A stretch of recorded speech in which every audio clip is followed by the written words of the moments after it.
കേരളത്തിന്റെ അഭിമാന പദ്ധതിയായിട്ടുള്ള ആനക്കാമ്പൊയിൽ കള്ളാടി മേപ്പാടി തുരങ്കപാതയുടെ നിർമ്മാണോദ്ഘാടനം ഉടൻ തന്നെ നടക്കും. പാറ പൊട്ടിക്കുന്ന നടപടികൾക്ക് മുഖ്യമന്ത്രി തുടക്കം കുറിക്കുകയാണ്. നമുക്കൊപ്പം ഇപ്പോൾ ചെയ്യുന്നത് KP പുരുഷോത്തമനാണ്. അദ്ദേഹത്തെ കൂടുതൽ പരിചയപ്പെടുത്തേണ്ട ആവശ്യമില്ല. കിഫ്ബിയുടെ എക്സിക്യൂട്ടീവ് ഡയറക്ടറാണ്. മാത്രമല്ല ലോകത്തെ ഏറ്റവും വലിയ ടണലായിട്ടുള്ള അടൽ ടണലിൻ്റെ നിർമ്മാണ ചുമതല ഉണ്ടായിരുന്ന വ്യക്തി കൂടിയാണ്. അപ്പോൾ നമ്മൾ കാത്തിരുന്ന ആ ദിവസം എത്തുകയാണ്. എങ്ങനെയാണ് ഇവിടുത്തെ നിർമ്മാണ പ്രവൃത്തികൾ? ഇന്ന് നമ്മുടെ ഒരു ഫസ്റ്റ് ടണലാണ്, ഫസ്റ്റ് ബ്ലാസ്റ്റിംഗ് ആണ് ഇന്ന് നടക്കാൻ പോകുന്നത്. നിങ്ങൾക്ക് ഒരു സ്ഥലം കാണാം, അവിടെ വെച്ചാണ് ഫസ്റ്റ് ബ്ലാസ്റ്റിങ്ങിൻ്റെ പോർട്ടലിൻ്റെ ഹോൾ നമ്മൾ ഡ്രില്ല് ചെയ്ത് കഴിഞ്ഞു. അതിൽ എക്സ്പ്ലോസീവ് എല്ലാം ഫില്ല് ചെയ്ത് കഴിഞ്ഞിരിക്കുകയാണ്. ഇതിൻ്റെ കർമ്മം, ഫസ്റ്റ് ബ്ലാസ്റ്റിങ്ങിൻ്റെ സ്വിച്ച് ഓൺ കർമ്മം 11 മണിക്കാണ് ബഹുമാനപ്പെട്ട മുഖ്യമന്ത്രി നിർവഹിക്കുന്നത്. ഈ ഇതിൻ്റെ നമ്മൾ പ്രിപ്പയർ ചെയ്യുക എന്നുള്ളത് ടണലിനെ സംബന്ധിച്ചിടത്തോളം വളരെ പ്രധാനമായിട്ടുള്ള ഒരു കാര്യമാണ്. നമ്മൾ ഇത്രയും ഹോൾ എത്ര ഡ്രിൽ ചെയ്യണം എന്ന് നമ്മൾ ഡിസൈൻ ചെയ്ത് കഴിഞ്ഞു. അതിനുശേഷം അതിൻ്റെ ഡ്രിൽ ഹോളിൻ്റെ ലെങ്ത് എത്രയായിരിക്കണം എന്ന് ഡിസൈൻ ചെയ്ത് കഴിഞ്ഞു. എത്ര എക്സ്പ്ലോസീവാണ് ഓരോ ഹോളിലും നിറയ്ക്കേണ്ടത്, ഇതെല്ലാം നമ്മൾ ഡിസൈൻ ശേഷം ആണ് ഇത്രയും ദൂരെ നിന്ന്. കാരണം ഇത്രയും ബ്ലാസ്റ്റിംഗ് ചെയ്യാനുള്ള കാരണം എന്താണെന്ന് വെച്ചാൽ നമുക്കൊരു സേഫ് ആയിട്ടുള്ള ഒരു ഡിസ്റ്റൻസിൽ നിന്ന് മാത്രമേ നമുക്കിത് ബ്ലാസ്റ്റ് ചെയ്യാൻ സാധിക്കുകയുള്ളൂ. അതുകൊണ്ടാണ് ഇത്രയും ദൂരെ നിന്നുള്ളൊരു സ്ഥലത്ത് നിന്ന് ബഹുമാനപ്പെട്ട മുഖ്യമന്ത്രി അതിൻ്റെ സ്വിച്ച് ഓൺ കർമ്മം നിർവഹിക്കാൻ തീരുമാനിച്ചിരിക്കുന്നത്.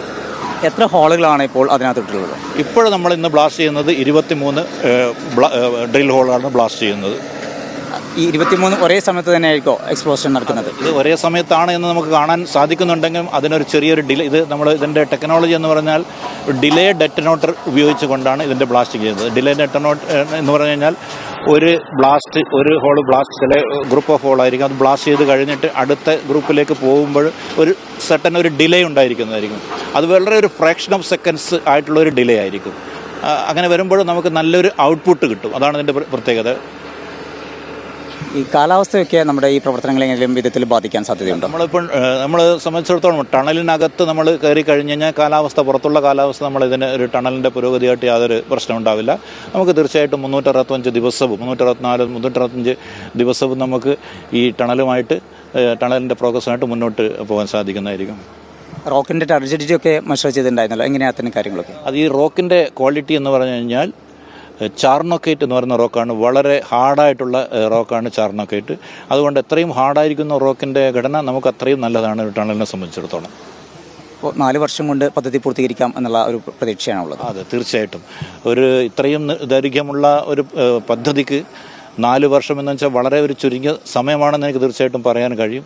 ഉദാഹരണമായിട്ട് നിങ്ങൾക്ക് അറിയാം, ഇവിടെ പാലക്കാടുള്ള ടണൽ 900 മീറ്ററുള്ള ടണൽ, കുതിരാൻ ടണൽ, അത് ഇത്രയും സമയമെടുത്തൊന്നും അറിയാമല്ലോ. 1 കിലോമീറ്ററിൽ കുറവുള്ളതായിരുന്നു. കാരണം അവിടെയും പല സർപ്രൈസുകളും വന്നു. അങ്ങനെ ആകുമ്പോഴാണ് പ്രശ്നങ്ങൾ വരുന്നത്. ഇതിൽ യാതൊരു ജിയോളജിക്കലി നമുക്ക് സർപ്രൈസ് ഒന്നും ഇല്ല എന്നുണ്ടെങ്കിൽ തീർച്ചയായിട്ടും നമ്മൾ 4 വർഷത്തിനുള്ളിൽ തന്നെ ഇതിൻ്റെ പ്രവർത്തനം പൂർത്തീകരിക്കാൻ സാധിക്കുന്നതായിരിക്കും. നിലവിലിപ്പോൾ നല്ല ടാർജറ്റായിട്ടുള്ള റോക്കാണ്, അതുകൊണ്ട് മറ്റു പ്രശ്നങ്ങളൊന്നും ഉണ്ടാവാൻ സാധ്യതയില്ല. അതെ, നമ്മൾ ഇപ്പോൾ ഇതിനു മുമ്പിൽ ഒരു DPR സ്റ്റേജിൽ നമ്മളൊരു ജിയോ ഫിസിക്കൽ ഇൻവെസ്റ്റിഗേഷൻ നടത്താറുണ്ട്. അത് പ്രകാരം നമുക്ക് കിട്ടിയിരിക്കുന്നത് ചാർണോക്കേറ്റ് എന്നുള്ള റോക്കാണ്. അപ്പോൾ അത് ടണലിനെ സംബന്ധിച്ചിടത്തോളം വളരെ നല്ല ഗുണനിലവാരമുള്ള ഒരു റോക്കാണ്. അതുകൊണ്ട് നമുക്ക് യാതൊരു പ്രശ്നങ്ങളും ഉണ്ടായിരിക്കാൻ സാധ്യതയില്ല. പക്ഷേ ടണൽ എന്ന് പറയുന്നത് എപ്പോഴും ഒരു സർപ്രൈസ് ഉണ്ടാവാനും സാധ്യതയുണ്ട്, ജിയോളജിക്കൽ സർപ്രൈസസ്. നമ്മളതെല്ലാം മുന്നിൽ കണ്ടുകൊണ്ടാണ് നമ്മൾ അതിനാവശ്യമായിട്ടുള്ള ഇങ്ങനെ പ്രതിരോധിക്കാനുള്ള എല്ലാ ടെക്നോളജിയോടും നമ്മുടെ കയ്യിലുണ്ട്. അതുമായിട്ട് നമ്മൾ അങ്ങനെ ഒരു സർപ്രൈസ് വരികയാണെങ്കിൽ തീർച്ചയായിട്ടും അത് പരിഹരിച്ചുകൊണ്ട് നമുക്ക് മുന്നോട്ട് പോകാൻ സാധിക്കുന്നതായിരിക്കും. അപ്പോൾ അതിനകത്ത് ഒരു ബ്ലാസ്റ്റ് കഴിയുന്നു, അതിനുശേഷം എത്ര ഡിലേക്ക് ശേഷമായിരിക്കും അടുത്ത ബ്ലാസ്റ്റ് നടത്താൻ കഴിയുക? അതെ, അതൊരു ബ്ലാസ്റ്റിംഗ് കഴിഞ്ഞ് കഴിഞ്ഞാൽ നമ്മൾ ആദ്യം ചെയ്യുന്നത് നമ്മളത് മക്കൊക്കെ റിമൂവ് ചെയ്ത് അത് ഒരു സേഫ് ഡിസ്റ്റൻസിൽ കൊണ്ടുപോകുന്നു. അതിനുശേഷം നമ്മൾ ഉടനെ തന്നെ അതിൻ്റെ സപ്പോർട്ടിംഗ് സിസ്റ്റം, പ്രിലിമിനറി സപ്പോർട്ട് എന്ന് പറയുന്നത് ഷോർട്ട് ക്രീറ്റ് ചെയ്യുക, പിന്നെ റോക്ക് ബോൾട്ട് ചെയ്യുക. അതിനുശേഷം നമ്മൾ മിനിമം ചെയ്യുക. അതിനുശേഷം നമ്മൾ ചെയ്യുന്നത് അടുത്ത റൗണ്ട് ലെങ്ത്തിലേക്ക് പോകാം. ഇവിടെ ഇപ്പോഴും മിനിമം ഒരു ദിവസം 2 റൗണ്ട് ലെങ്ത് എങ്കിലും 2 ബ്ലാസ്റ്റിംഗ് എങ്കിലും ദിവസം നമ്മൾ ചെയ്യുന്നതായിരിക്കും. അതങ്ങനെയാണ് ഇത് മുന്നോട്ട് പോകുന്നത്.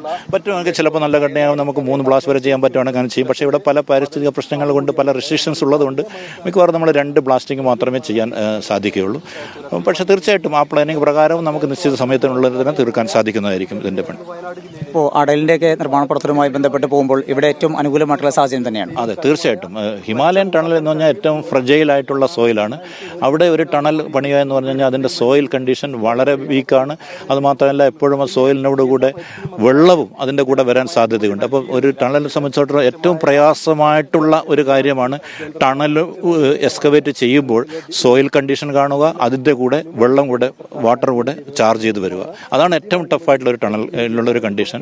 നമ്മൾ അട്ടൽ ടണലിനെ സംബന്ധിച്ചിടത്തോളം അങ്ങനെയുള്ള പല മക്ക് ഫ്ലോ നമുക്ക് ഉണ്ടായിട്ടുണ്ടായിരുന്നു. ലോകത്തിലെ തന്നെ ഏറ്റവും ടഫായിട്ടുള്ള ഒരു ടണലിൽ ഒന്നാണ് അട്ടൽ ടണൽ എന്ന് പറയുന്നത്. ഇവിടെ നമുക്ക് അങ്ങനെയുള്ള ഒരു പ്രശ്നങ്ങളും വരാൻ സാധ്യതയില്ല എന്നെനിക്ക് പറയാൻ സാധിക്കും. മക്ക് ഫ്ലോ ഉണ്ടാവാൻ സാധ്യത വളരെ കുറവാണ്. എങ്കിലും മറ്റ് ടണലിനുള്ള മറ്റൊരു പ്രശ്നങ്ങൾ വരാൻ സാധ്യതയുള്ളതാണ് ടണൽ ബേസ്റ്റിംഗ്. അത് വരാൻ സാധ്യതയുണ്ട്. അതിന് നമ്മൾ നല്ല റോക്കായി കഴിഞ്ഞാലും ടണൽ ബേസ്റ്റിംഗ് എന്നുള്ള ഒരു സംഗതികൾ വരാൻ സാധ്യതയുണ്ട്, ടണൽ ബേസ്റ്റിംഗ്. പക്ഷേ നമ്മളെല്ലാം മുൻകൂട്ടി നമ്മൾ തീർച്ചയായിട്ടും അത് ഇൻവെസ്റ്റിഗേറ്റും ചെയ്ത് അത് വരാൻ സാധ്യതയുണ്ടെങ്കിൽ അതിനനുസരിച്ചുള്ള റോക്ക് സപ്പോർട്ടിംഗ് സിസ്റ്റം കൊടുത്തുകൊണ്ട് നമ്മൾ മുന്നേറുന്നതായിരിക്കും. രണ്ടിലും ഒരേ സമയത്ത് പ്രവർത്തിക്കാൻ കഴിയും.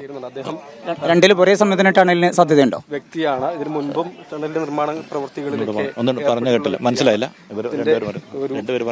ഇതിന്റെ ഒരു നിർമ്മാണ പ്രവൃത്തി ഘട്ടം എങ്ങനെയൊക്കെയാണ്?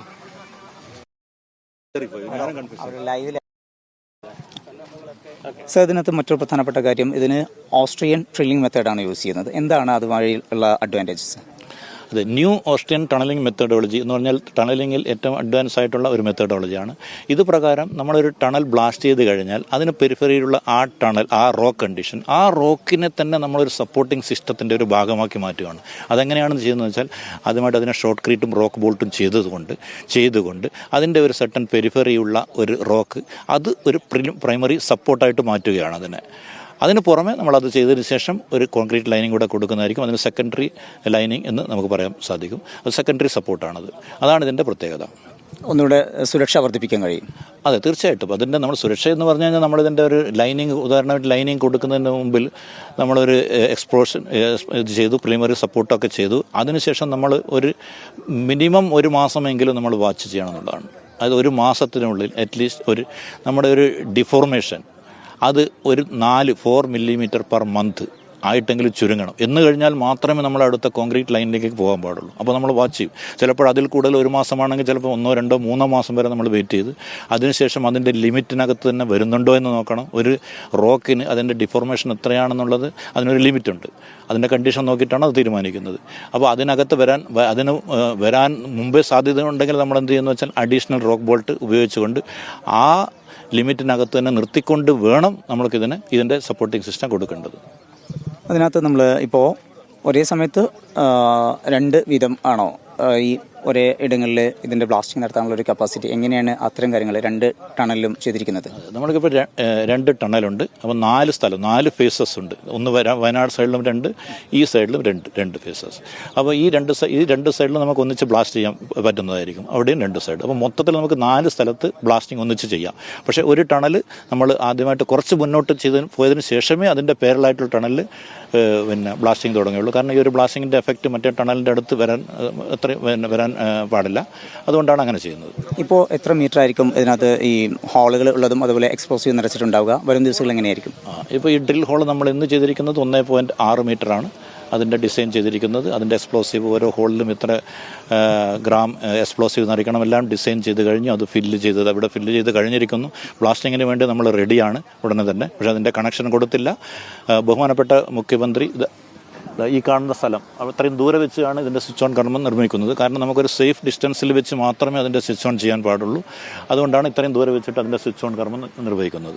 അടുത്ത ദിവസങ്ങളിൽ എത്രയായിരിക്കും അതിനകത്ത് ഹോളിൻ്റെ ലെങ്ത് ഇടുന്നത്? നമ്മൾ ഒരു ടണലിനെ സംബന്ധിച്ചിടത്തോളം ഓരോ ബ്ലാസ്റ്റിങ്ങിന് ശേഷവും അതിൻ്റെ ഘടന എങ്ങനെയായിരിക്കും, പാറയുടെ ഘടന എങ്ങനെയായിരിക്കും എന്നുള്ളൊരു ജിയോ ടെക്നിക്കൽ എഞ്ചിനീയർ ഇൻവെസ്റ്റിഗേറ്റ് ചെയ്യുന്നു. അതിൻ്റെ പാറയുടെ ഘടന പ്രകാരം നമുക്ക് ഒരു അറ്റ് എ ടൈം എത്ര ലെങ്ത്തിൽ ഡ്രിൽ ചെയ്യാൻ പറ്റും, റൗണ്ട് ലെങ്ത് എന്ന് പറയും, അത്രയും നമ്മൾ ഡ്രിൽ ഹോൾ ചെയ്യുന്നു. അതുപ്രകാരം ബ്ലാസ്റ്റ് ചെയ്യുന്നു. അപ്പോൾ നമ്മൾ ഇത് സ്റ്റാർട്ടിങ്ങിൽ പൊതുവേ നമ്മൾ വളരെ കുറച്ച് മാത്രമേ ചെയ്യാറുള്ളൂ. കാരണം നമ്മൾ ഒരു ടെസ്റ്റിംഗ് കൂടെയാണ് നമ്മുടെ. അപ്പോൾ കുറച്ചുകൂടെ മുന്നോട്ട് പോയി കഴിഞ്ഞാൽ നമുക്ക് ഇപ്പോഴത്തെ നമ്മുടെ 1.6 ആണെങ്കിൽ തീർച്ചയായിട്ടും കുറച്ച് മുന്നോട്ട് പോയി കഴിഞ്ഞാൽ ഒരു ദിവസം 2.5 മീറ്റർ വരെ നമുക്ക് ഡ്രില്ല് ചെയ്യാൻ പറ്റുന്നതായിരിക്കും. ഏതായാലും വലിയ ആ ഒരു സ്വപ്നത്തിലേക്ക് നമ്മൾ നടന്ന് അടക്കുകയാണ്. അതിൻ്റെ നിർമ്മാണ പ്രവർത്തികൾക്ക് മുഖ്യമന്ത്രി ഉടൻ തന്നെ ഉദ്ഘാടനം ചെയ്യും. ഏറെ പരിജ്ഞാനമുള്ള വ്യക്തിയാണ് KP പുരുഷോത്തമൻ. അദ്ദേഹമാണ് നമ്മോട് അദ്ദേഹത്തിൻ്റെ അനുഭവങ്ങളും ഒപ്പം തന്നെ എങ്ങനെയായിരിക്കും ഈ തുരങ്കപാതയുടെ നിർമ്മാണ പ്രവൃത്തികൾ മുന്നോട്ട് പോകുക തുടങ്ങിയിട്ടുള്ള കാര്യങ്ങളും വ്യക്തമാക്കിയത്. ആനക്കാമ്പൊയിൽ നിന്ന് മനീഷ് പെരുമണ്ണയ്ക്കൊപ്പം സമീർ സി മുഹമ്മദ്, മീഡിയ 1.